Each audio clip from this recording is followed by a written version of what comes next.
মেঘা,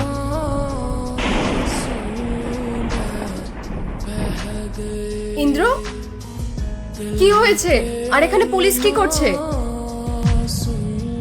দেখুন ম্যাডাম, ও হচ্ছে একজন ক্রিমিনাল। ও মানি লন্ডারিং এর কেসে ধরা পড়েছে। আর জিজ্ঞাসাবাদের পর জানা গেছে যে ওর গার্লফ্রেন্ডের কাছে ও টাকা লুকিয়ে রেখেছে। আচ্ছা, আপনিই কি ওনার গার্লফ্রেন্ড? হ্যাঁ। মেঘা, ভুল করেও বলিস না যে তুই ওর গার্লফ্রেন্ড, নাহলে কিন্তু পুলিশ তোকেও নিয়ে চলে যাবে। আমাকে কেন নিয়ে যাবে? আর আমি যখন ওর গার্লফ্রেন্ড, তাহলে আমি ওকে মিথ্যে কেন বলবো?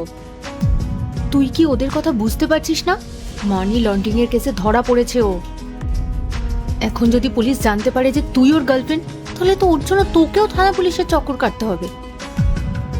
দেখ, আমি তোর ভালোর জন্য বলছি, তুই পুলিশকে বলে দে তুই ওকে চিনিস না, বলে দে।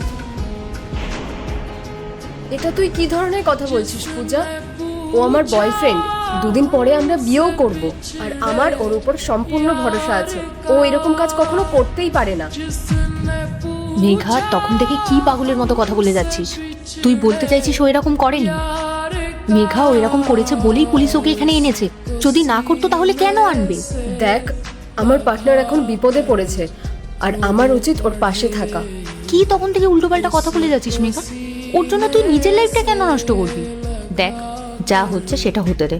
তুই পুলিশকে গিয়ে বল তুই ওকে চিনিস না।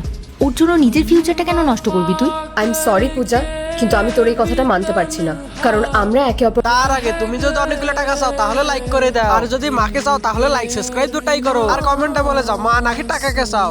ওকে প্রমিস করেছি, লাইফে যাই সিচুয়েশন আসুক না কেন, আমরা একে অপরের পাশে থাকবো, সাথে থাকবো।